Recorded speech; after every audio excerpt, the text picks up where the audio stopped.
नमस्कार दोस्तों। इससे पहले कि मैं अपनी आज की वीडियो को शुरू करूं, मैं पिछली वीडियो के बारे में थोड़ा बताना चाहूँगा जो मैंने अशोक तंवर जी के बारे में बनाई थी।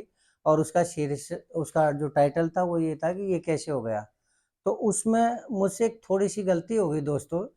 और मैंने उसमें ये कहा था कि अशोक तंवर जी 2005 के अंदर हरियाणा के यूथ के अध्यक्ष बने थे, जबकि हकीकत में वो हरियाणा के नहीं, वो पूरे देश की कांग्रेस के एआईसीसी के यूथ के प्रेसिडेंट बने थे। और इस चीज़ का मुझे बड़ी खुशी है कि इस चीज़ को बताने वाले या मेरे को करेक्ट करने वाले खुद अशोक तंवर जी थे।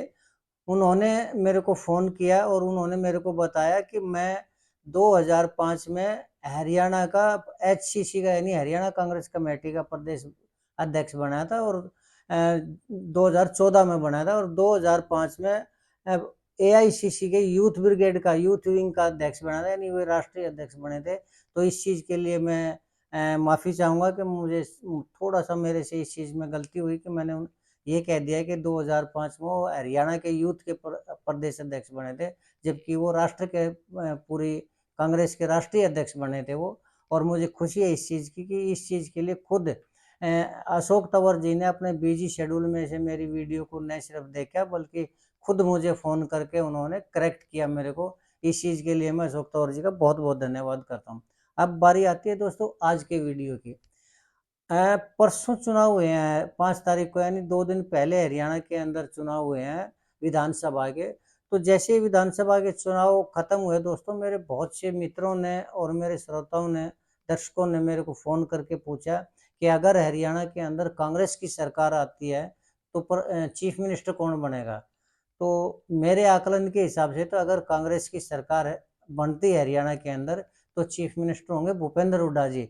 जब मैंने उनको ये बताया तो काफ़ी मित्रों ने और काफ़ी मेरे दर्शकों ने इस चीज़ को मानने से इनकार कर दिया। और उन्होंने कहा कि अगर हरियाणा के अंदर कांग्रेस की सरकार बनती है तो कुमारी शैलजा उसकी जो है वो चीफ मिनिस्टर बनेंगी हरियाणा की। तो दोस्तों मैं थोड़ा-सा बताऊँ कि अगर कुमारी शैलजा मुख्यमंत्री बनती है हरियाणा की, अगर कांग्रेस की सरकार आती है तो इसमें किसी तरह की कोई बुराई नहीं है। क्यों? क्योंकि हर किसी को मुख्यमंत्री बनने का अधिकार है, बड़े से बड़े पद पर जाने का अधिकार है। और अगर वो अपनी मेहनत से उस पद को हासिल कर भी लेता है तो वो उसका अपना अधिकार होता है। और हरियाणा के अंदर तो वैसे भी 21% के आसपास हैं वो जो दलित समुदाय हैं उनके वोट हैं। तो 21% अ, समुदाय का प्रतिनिधित्व करना और उसी हिसाब से प्रदेश का प्रतिनिधित्व करना, ये वास्तव में गौरव की बात है और इसमें किसी तरह की कोई बुराई नहीं है। लेकिन मेरे हिसाब से दोस्तों सैद्धांतिक रूप से अगर देखा जाए तो ये बात बिल्कुल सही है। लेकिन प्रैक्टिकली मुझे ये संभव नहीं लगती कि कुमारी शैलजा है वो हरियाणा की चीफ मिनिस्टर बन सकती है। क्यों नहीं बन सकती? तो इसके लिए मैं थोड़ा-सा, और मैं ये क्यों बोल रहा हूँ कि भूपेंद्र हुड्डा सीएम बनेंगे अगर कांग्रेस की सरकार आती है, तो ये क्यों बोल रहा हूँ इसके लिए मैं आपको बताऊँगा और बिल्कुल सही और समझाऊँगा और आंकड़ों के हिसाब से समझाऊँगा तो आपको बिल्कुल समझ में आएगा। और आपको लगेगा वास्तव में मुख्यमंत्री अगर बनते हैं तो भूपेंद्र सिंह हुड्डा बनते हैं। तो अपनी बात को स्पष्ट करने के लिए मैं थोड़ा-सा भूपेंद्र हुड्डा जी की राजनीति के बारे में चर्चा करना चाहूँगा दोस्तों। भूपेंद्र हुड्डा जी का जो गढ़ है वो रोहतक है। वो भूपेंद्र हुड्डा जी का ही नहीं, उनके पूरे परिवार की राजनीति का मुख्य केंद्र बिंदु है वो रोहतक है। रोहतक कॉन्स्टिट्यूएंसी चाहे वो विधानसभा की हो या लोकसभा की हो।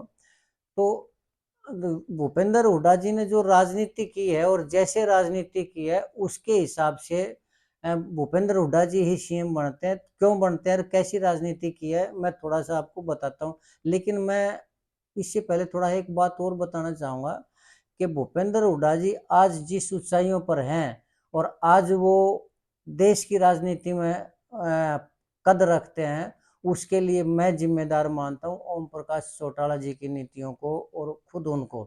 क्यों? क्योंकि एक ऐसा समय था जब भजन लाल जी की जो छवि थी एक बहुत ताकतवर और कद्दावर नेता की हुआ करती हरियाणा के अंदर। और वो 3 बार हरियाणा के मुख्यमंत्री भी रह चुके हैं। तो उस टाइम पे भजन लाल जी के उससे टकराव लेना या उसका मुकाबला करना, भजन लाल जी का मुकाबला करना किसी भी नेता के बस की बात नहीं हुआ करती। और वो काफ़ी पावरफुल नेता कांग्रेस के हुआ करते। तो ऐसे में भूपेंद्र हुड्डा जी ने जो अपनी राजनीति की उसके पहला तो ये था भजनलाल विरोध था, दूसरा था रोहतक की चौधर, लेकिन रोहतक की चौधर का जो नारा उन्होंने दिया वो काफ़ी बाद में दिया और भजनलाल जी के साथ जो उन्होंने मतभेद दिखाया या उनका विरोध किया वो शुरू से ही था। तो उसमें भजनलाल जी का जब वो विरोध कर रहे थे तो ओम प्रकाश चौटाला जी ने ये सोचा कि भजनलाल जी की जो एनर्जी है ना वो भूपेंद्र हुड्डा में ही लगी रहेगी और वो ओम प्रकाश चौटाला जी है वो अपनी राजनीति स्मूथली चलाते रहेंगे। तो उन्होंने एक तरह से कलोई विधानसभा क्षेत्र को डेड घोषित कर दिया। एक जनसभा में कहा था कि मैं 89 हलकों से काम चला लूँगा, मुझे कलोई की ज़रूरत नहीं है। जब मैंने भी उस चीज़ को सुना था तो मुझे ये समझने में उस टाइम तो काफ़ी ये लगा कि कैसे एक पार्टी का अध्यक्ष है या एक चीफ मिनिस्टर वो ये कह सकता है कि मुझे इस हल्के की ज़रूरत नहीं, जबकि वो तो उसको तो हर हल्कों की ज़रूरत होती है। तो बाद में मेरे समझ में आया कि शायद वो यही सोच रहे थे कि भजनलाल जी और भूपेंद्र हुड्डा जी दोनों की जो एनर्जी है वो आपस में उलझने में ख़त्म हो जाएगी। और एक दूसरी मैं भूल मानता हूँ और मैं सिर्फ ओम प्रकाश चौटाला जी नहीं, इसमें देवीलाल जी की भी भूल मानता हूँ कि उन्होंने भी एक गलत निर्णय लिया। वो क्या गलत निर्णय था कि 1989 में रोहतक और सीकर से चौधरी देवीलाल जी ने 2 जगह से चुनाव लड़ा था इकट्ठा और वो दोनों ही जगह जीत गए। और उन्होंने जब जीत दर्ज करवाई तो उन्होंने रोहतक के लोकसभा क्षेत्र को छोड़ दिया। इस लोकसभा क्षेत्र को छोड़ने से रोहतक की जनता उनसे नाराज़ हो गई। रोहतक ही नहीं, ये दोस्तों पूरे हरियाणा के बारे में मैं बताना चाहूँगा कि हरियाणा के अंदर जो जनता है, जो पब्लिक है, वो किसी को वो हराने के लिए या जिताने के लिए नहीं बल्कि अकड़ निकालने के लिए, उसका अहंकार तोड़ने के लिए वोट डालती है, चाहे वो कितना ही बड़ा कद्दावर नेता क्यों ना हो। अगर किसी ने थोड़ा-सा भी अहंकार दिखाया या भेदभाव किया हरियाणा के साथ, तो तुरंत उसको हराने के लिए चाहे दूसरे किसी नेता ने, उसके अपोजिट नेता ने कुछ किया हो या ना किया हो, लेकिन वो उसके अकड़ निकालने के लिए दूसरे उसको जिता देती है। और यही हुआ रोहतक के अंदर। और जब चौधरी देवीलाल जी ने 1989 में रोहतक लोकसभा क्षेत्र से त्यागपत्र दिया, तो रोहतक लोकसभा क्षेत्र की जो जनता थी वो नाराज़ हो गई और वो एक तरह से अपने आप को ठगा हुआ महसूस कर रही थी। लेकिन बिल्कुल 2 साल के बाद जब 1991 में चुनाव हुए तो देवीलाल जी ने रोहतक लोकसभा से अपना नामांकन किया और चुनाव लड़ा। लेकिन रोहतक की जो जनता थी, रोहतक लोकसभा क्षेत्र की, तो उनको 1989 वाली वो याद थी और उन्होंने देवीलाल को हराने के लिए भूपेंद्र हुड्डा को जिताया। हालाँकि इससे पहले जब पहले भी चुनाव कलोई विधानसभा क्षेत्र से भूपेंद्र हुड्डा जी चुनाव लड़ चुके थे। शायद 1 या 2 चुनाव लड़े थे और वो शायद हार भी गए थे। मैं इस मामले में 100% करेक्ट नहीं हूँ, लेकिन थोड़ा मुझे आइडिया है कि उन्होंने कलोई क्षेत्र से चुनाव लड़ा था और वो चुनाव हार गए थे। तो जब लोकसभा की बारी आई, तो भूपेंद्र हुड्डा को बहुत से लोगों ने कहा कि देवीलाल जी बहुत कद्दावर नेता है, आप इनके सामने खड़े हो गए तो हार तो तय है आपकी। तो उस टाइम भूपेंद्र हुड्डा जी ने कहा था कि देवीलाल जी से हारना भी तो एक सम्मान की बात है और अगर मैं उनसे मुकाबले में हारता हूँ तो क्या ये इसका तात्पर्य नहीं है कि जनता मुझे देवीलाल जी के पैरेलल समझेगी। और ये बात दोस्तों मैंने भी सुनी थी और उस टाइम तो ये राजनीति क्योंकि मुझे समझ नहीं थी, क्योंकि ये बात 1991 की है तो लगभग 33-34 साल पहले की है। उस टाइम मैं पत्रकारिता में था नहीं तो ये इस चीज़ का मैं नहीं समझ पाया था, लेकिन बाद में समझ में आया। खैर, लेकिन बात ये थी कि 1991 में देवीलाल को जनता ने हरा दिया और भूपेंद्र हुड्डा को पहली बार लोकसभा का चुनाव जिताया। लेकिन 91 में जब देवीलाल जी चुनाव हारे तो उसके बाद 95 में फिर चुनाव हुए तो और चौधरी देवीलाल जी ने दोबारा से रोहतक लोकसभा क्षेत्र से अपना नामांकन किया और 95 में दोबारा से फिर रोहतक की जो जनता थी उनकी नाराजगी दूर नहीं हुई थी, उन्होंने फिर देवीलाल जी को हरा दिया और दूसरी बार लोकसभा के सदस्य बने भूपेंद्र हुड्डा जी। लेकिन देवीलाल जी को ये समझ में नहीं आया कि रोहतक की जनता नाराज है, तो उन्होंने यहीं से जीतने की एक तरह से जिद पकड़ ली और उन्होंने 98 में फिर चुनाव हुए और 98 में चुनाव होकर देवीलाल जी ने फिर रोहतक लोकसभा क्षेत्र से ही अपना नामांकन किया। तो फिर तीसरी बार रोहतक लोकसभा की जनता ने देवीलाल जी को हरा दिया। और 3 बार चौधरी भूपेंद्र सिंह हुड्डा थे, वो लोकसभा के सदस्य बने और 3 बार लोकसभा के चुनाव में देवीलाल जी को हराते ही भूपेंद्र सिंह हुड्डा का जो कद है वो हरियाणा ही नहीं पूरे देश में काफ़ी बड़ा हो गया कि जो उप प्रधानमंत्री तक को हरा सकते हैं, तो वो वास्तव में कुछ न कुछ तो होंगे और यहीं से भूपेंद्र सिंह हुड्डा की जो प्रतिष्ठा थी और जो उनका कद था वो बढ़ना शुरू हुआ था। लेकिन जब ये बात देवीलाल जी के और ओम प्रकाश चौटाला की समझ में आई, तो 1999 में जब फिर से लोकसभा के चुनाव हुए, तो देवीलाल जी की बजाय ओम प्रकाश चौटाला ने कैप्टन इंदर सिंह को चुनावी मैदान में उतारा। जनता देवीलाल जी से नाराज थी, इनेलो से या किसी दूसरे नेता से नाराज नहीं थी और 1999 में जैसे ही चुनाव हुए, कैप्टन इंदर सिंह ने भूपेंद्र हुड्डा को हरा दिया उस चुनाव के अंदर। तो खैर ये तो कहने का मतलब ये है, बाद की बात है, लेकिन अब कार्यशैली के बारे में या उसकी पकड़ के बारे में हम कहना चाहेंगे दोस्तों। तो 2000 में लोकसभा के फिर चुनाव हुए और लोकसभा के फिर चुनाव होने में लेकिन उस टाइम तक चौधरी थोड़ा हम और पीछे जाना चाहूँगा कि जब 1991 में चुनाव हुए, तो कांग्रेस को इसमें बहुमत हासिल हुआ हरियाणा के अंदर और उस टाइम पे 91 के अंदर राजीव गांधी थे, वो उनकी जो मनपसंद थी वो चौधरी वीरेंद्र सिंह हुआ करते मुख्यमंत्री पद के लिए।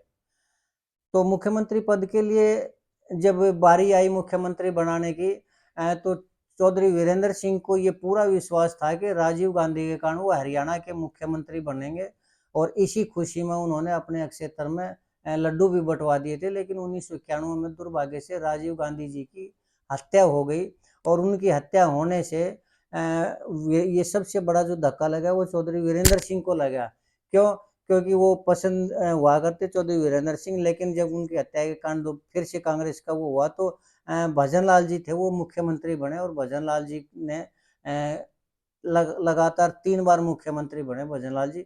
लेकिन जब 2000, अब बारी 2000 के बारे में, 2000 में दोस्तों जब चुनाव हुए तो उसके अंदर ओम प्रकाश चौटाला की यानी इनेलो पार्टी की सरकार बनी और इनेलो पार्टी की सरकार बनने से उसने कांग्रेस को हरा के ने और अपनी जो सरकार बनाई थी, तो 2000 से लेके 2005 तक भूपेंद्र हुड्डा ने दिल्ली में रह के ने और एक काफ़ी मेहनत की और गांधी परिवार से भी नज़दीकियाँ बढ़ाई। और उसके साथ ही एक चीज़ मैं और कहना चाहूँगा कि जब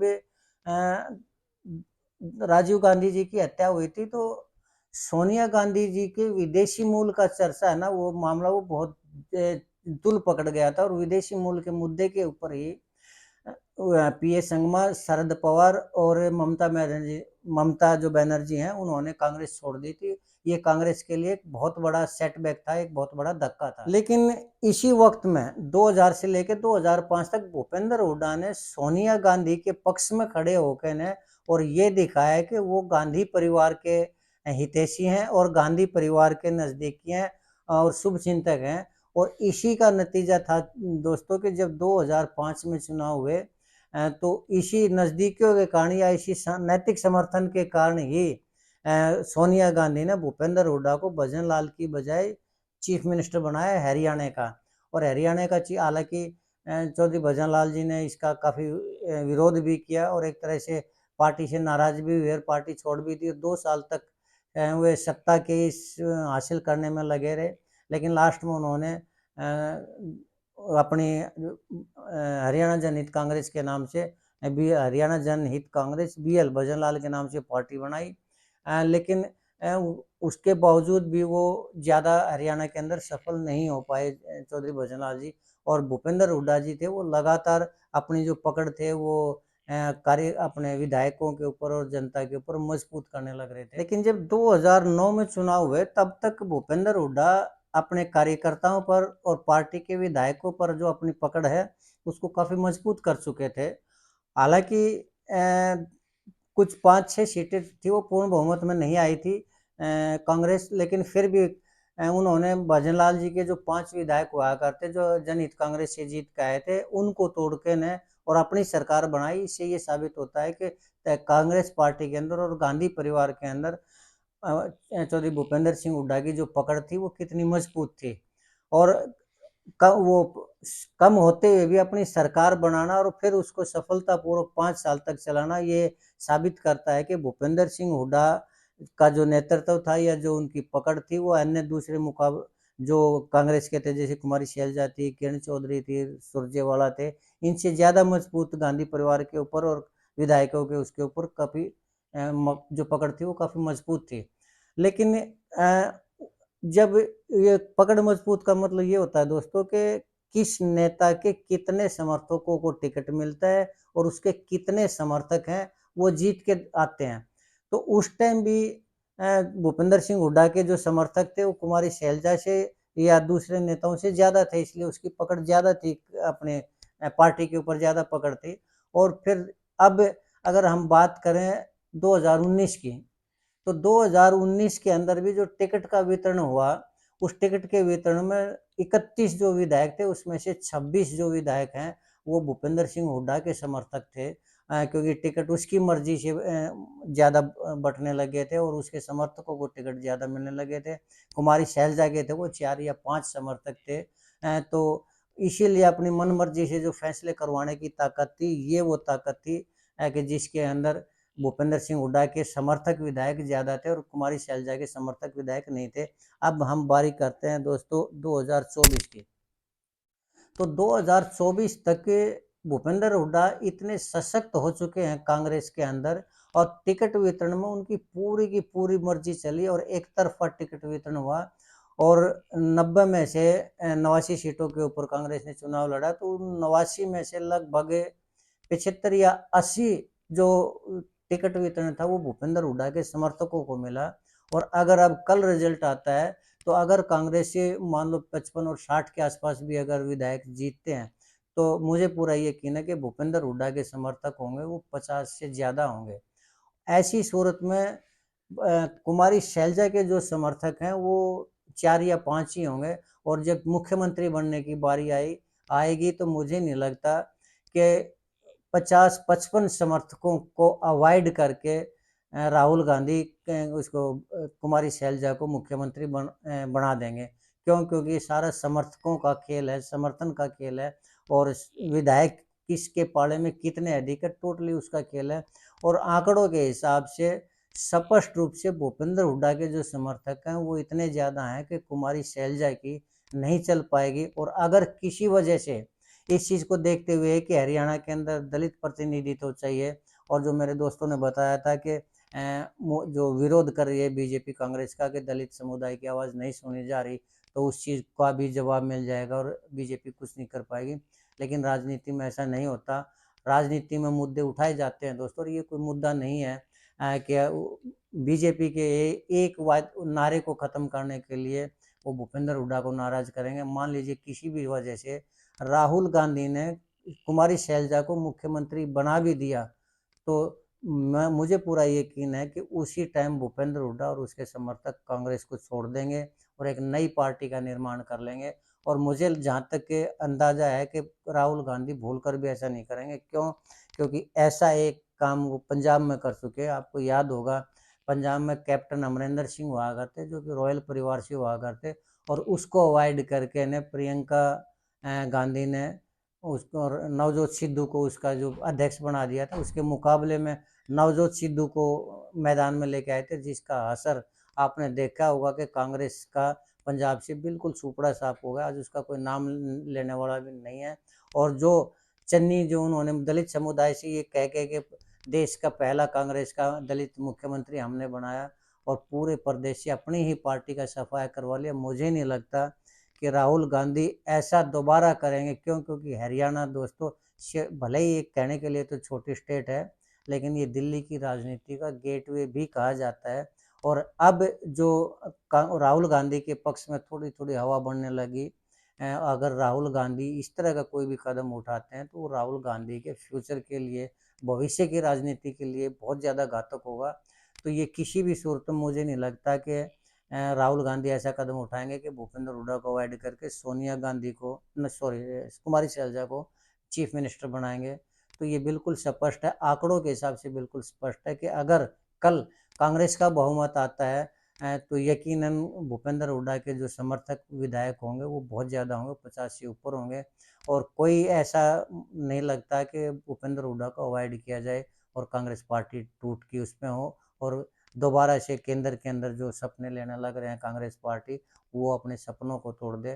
तो आंकड़ों के हिसाब से मुझे बिल्कुल मैं श्योर हूँ इस चीज़ के लिए कि अगर कांग्रेस की सरकार बनती है तो उसमें भूपेंद्र सिंह हुड्डा ही मुख्यमंत्री होंगे। कुमारी शैलजा का मुख्यमंत्री के लिए उसमें कोई जगह नहीं है और अगर ये लोग ये सोचते हैं कि कुमारी शैलजा पार्टी छोड़ देगी या फिर दलित समुदाय नाराज हो जाएंगे तो एक और अभी अशोक तंवर जी ने जो कांग्रेस ज्वाइन की है उससे यकीनन कुमारी शैलजा का जोश है वो थोड़ा ठंडा हुआ। क्यों? क्योंकि वो भी दलित नेता है, अशोक तंवर जी भी दलित नेता है और उनका भी दलित समुदाय के अंदर प्रभाव है। तो कुमारी शैलजा को काउंटर करने के लिए ही मुझे लगता है कि एक बैलेंस बनाने के लिए अशोक तंवर जी को यहाँ लाया गया है, कांग्रेस के अंदर लाया गया है और इस चीज़ को राजनीतिक कुमारी शैलजा है वो आज से नहीं पूरी ज़िंदगी उसको हो चुकी है, इस चीज़ को वो भी समझेगी और मुझे नहीं लगता कि वो कांग्रेस की इतनी ज़्यादा जिद पकड़ेगी, पार्टी छोड़ने का प्रयास करेगी। भले ही आजकल वो कहीं पर भी जाके न मंदिरों में जाके या खुले रूप से ये कह रही हो कि मैं मुख्यमंत्री बनना चाहती हूँ, लेकिन मुझे किसी भी सूरत में नहीं लगता कि कुमारी शैलजा मुख्यमंत्री बनेंगी और भूपेंद्र हुड्डा को कांग्रेस पार्टी जो है वो अवॉइड करेगी। तो मैं अपने उन दोस्तों को यही बताना चाहूँगा कि आंकड़ों के हिसाब से सैद्धांतिक रूप से भले ही ये सही हो कि कुमारी शैलजा को मुख्यमंत्री बनना चाहिए, लेकिन प्रैक्टिकल रूप से ये संभव नहीं है। फिजिबली किसी भी सूरत में ये संभव नहीं है कि कुमारी शैलजा मुख्यमंत्री बन जाए हरियाणा की सरकार आने के बाद कल, और ये कल दोपहर नहीं तो कल शाम तक क्लियर हो जाएगा कि कांग्रेस की सरकार आती है, कितने विधायक जीतते हैं, कितने भूपेंद्र हुड्डा के समर्थक हैं और विधायक दल का नेता किसे चुना जाता है। और कल ही मुझे लगता है कि भूपेंद्र हुड्डा के बारे में क्लियर हो जाएगा कि आने वाले समय में वो हरियाणा के मुख्यमंत्री बनने जा रहे हैं दोस्तों। तो आज के लिए इतना ही। आपने मेरी इस वीडियो को देखा, इसके लिए मैं आपका बहुत बहुत धन्यवाद करना चाहूँगा और यकीन है कि मेरे वो दोस्त जो कुमारी शैलजा के समर्थक हैं नाराज़ नहीं होंगे। क्यों? क्योंकि ये एक आंकड़ों का खेल है और आंकड़े भूपेंद्र हुड्डा के पक्ष में हैं। तो उन्हें भी मैंने यही बताने की कोशिश की है कि राजनीति में भावनाएं नहीं चलती, राजनीति में फिगर चलती हैं, आंकड़े चलते हैं और आंकड़े भूपेंद्र हुड्डा के पक्ष में हैं दोस्तों। तो इसके साथ एक बार फिर से आप लोगों ने मेरी इतनी लंबी वीडियो को देखा, मैं आपका बहुत बहुत शुक्रगुजार करता हूँ और एक बार अंत में फिर अशोक तंवर जी का भी मैं बहुत बहुत शुक्रगुजार करता हूँ कि उन्होंने अपने बिजी शेड्यूल में से मुझे फ़ोन किया और मुझे करेक्ट किया। उसके लिए निश्चय ही अशोक तंवर जी साधुवाद के पात्र हैं। दोस्तों, जैसा कि मैं हर बार करता हूँ कि अगर आपको मेरा ये वीडियो पसंद आए तो आप कृपया इसको लाइक करें और शेयर करें और सब्सक्राइब ज़रूर करें मेरे चैनल को, ताकि मेरा हौसला बढ़ता रहे और अपने कमेंट ज़रूर लिखें कि मैं सही हूँ या गलत हूँ। या इसलिए कमेंट के लिए और सब्सक्राइब के लिए मेरा निवेदन आपसे हमेशा ही रहेगा। इसके साथ ही आपको एक बार फिर से बहुत बहुत धन्यवाद। नमस्कार, जय हिंद, जय भारत।